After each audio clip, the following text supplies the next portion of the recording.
Alright everyone, the predictable is happening, which is that the US economy is beginning to enter a cool-down phase now after mostly recovering from the coof downturn, the Dempression, miniature Dempression of course. We might have an actual great one fairly soon, unfortunately, as the result of lockdown policies, because of course when you completely close off the entire economy, and you prevent people from any form of trade or travel, and you tell them not to go to the store, and you cripple, so a quarter of all U.S. small businesses, some insane number, that tends to cause economic problems. Unemployment tends to rise.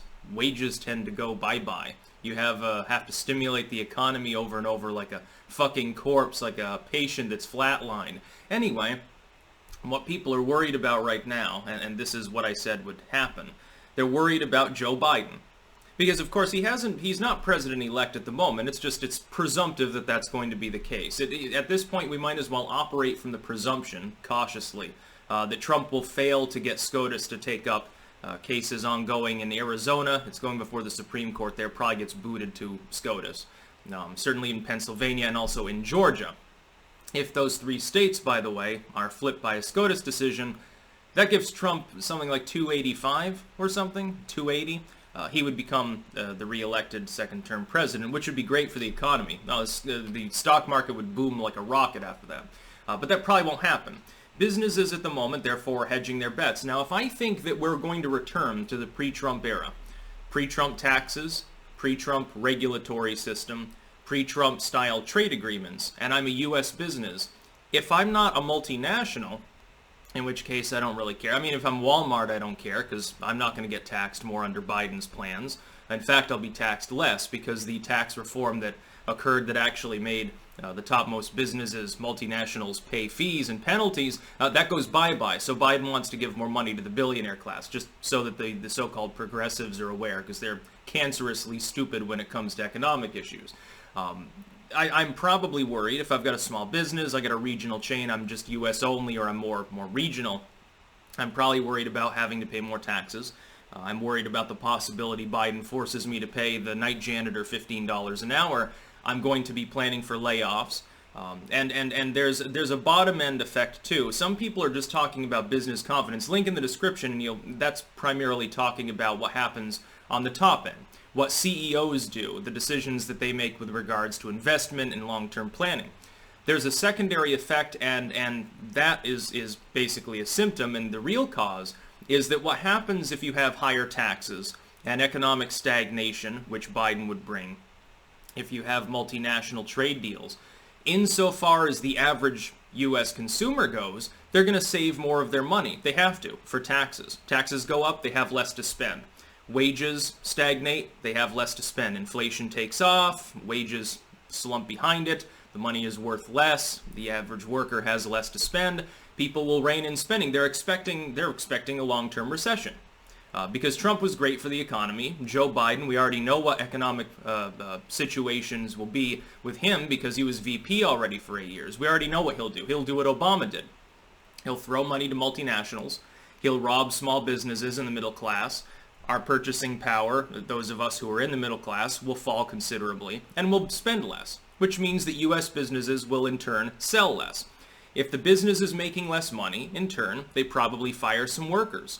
Or they increase the cost of goods that they are selling because they have to make that money up somewhere. The cost of goods will rise, businesses will fire some workers, unemployment will tick upwards, I believe, probably to 7-8%, and it'll stay there for 4 years. Probably continue to rise slowly over time. That's the Biden economy, and then that's what these people are worried about. If Beijing Biden's asterisk presidency begins, you will see a sell-off in the stock market, almost certainly, and you will see problems. And it's, again, unless he foments an actual total lockdown like some of his advisors are still pushing, a 4 to 6 week idiot lockdown, unless he actually is crazy enough to do that, you won't see a depression. There won't be an actual true depression, but there will be a Dempression, which is to say that the President of the United States will be a predatory multinationalist, a globalist, whose loyalty is not entirely U.S.-based, who sees the world as a League of Nations sort of thing instead of wanting to govern the United States, sees the President of the U.S. as part of an oligarchic group of world leaders all mashed together that are trying to look out for humanity collectively. The problem is, of course, it's not the way the US government's meant to work. That's not the way any properly functioning nation state works. The Great Reset thing, for instance, that's being spoken of is basically just a corporate scam to try to allow things like the TPP to rob all small businesses and the middle class of the world, to create a world where 10% of the population is aristocratic and doing well, and 90% of people are serfs and slaves, including virtually everyone in the third world who's not a sheik or a sultan or something. That's the Great Reset, by the way. It's trying to use pandemic and climate change as a cause to implement worldwide tyranny. That's basically what it boils down to. It's not a progressive referendum on capitalism or any of these other family-friendly sounding names. That's like the Patriot Act. In times of crisis, world governments sell you authoritarianism, wrap it up in cute sounding names. The Great Reset. Hey, you've got problems? Well, don't worry, we're going to reset everything. Oh, you're behind in your student loan payments, your wages are too low, you just want free money, free healthcare, free everything. Well, don't worry, it'll be a great reset. Well, no, what that's called is the mass expansion of tyranny and corporatism. By the way, it's left-leaning, but it's not leftism in the hippie-trippy or progressive sense. It's leftism in simply the centralized Stalinistic sense, and fomented by censorship, top-down corporate control of all communication systems, and really would crush out 90% of the world population. Again, if I'm a business owner and I understand this concept, if I have a small or regional business, I am planning to downsize right now, based on the probability that unfortunately the next president is an Alzheimer's-ridden steward, a figurehead, an asterisk, a placeholder for a cabal of individuals that really want essentially soft world domination. It's a form of soft imperialism is what we're seeing. Not to be conspiratorial, but yes, people at the top, they all rub elbows together.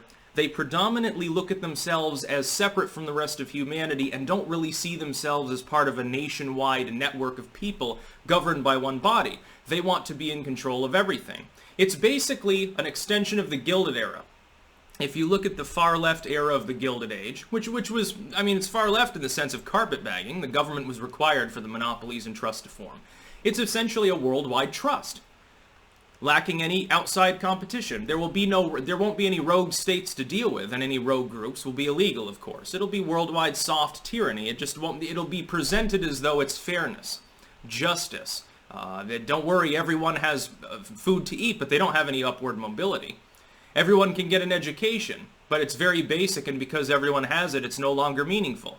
Everyone will have free healthcare, paid for by massive middle-class taxes, but it'll be shitty healthcare with long waiting periods. That's what you can enjoy under the Great Reset. That's what these people are pushing. Essentially, the erasing of the American ideal, the idea of national exceptionalism in any sense, and because there will no longer be any meaningful competition between states, at least in the wider economic sense, everyone will stagnate. Everyone is a slave unless they're part of the party. Essentially, you're either a 1%er or you're a 99%er at that point. There will be no such thing as an upper middle class per se, except on paper. People will be crammed in like sardines. The haves will continue to drive SUVs and fly where they want and spew out CO2 emissions, and they'll continue using drugs, and they'll continue hiring hookers and doing all the things that the rich and powerful already do, uninhibited, while the rest of us suffer. That's basically, you'll have a commie block apartment, or if you're lucky, you'll have your quarter-acre lot. By the way, you won't be allowed to be self-sufficient. There's a reason why the governments of the world aren't subsidizing home solar. Instead, they're subsidizing China-built solar fields. Just to tell everybody this. I know a little bit of a long-winded rant that's not entirely about Beijing Biden, but he's a symptom of a much larger disease. That's about all. Peace out.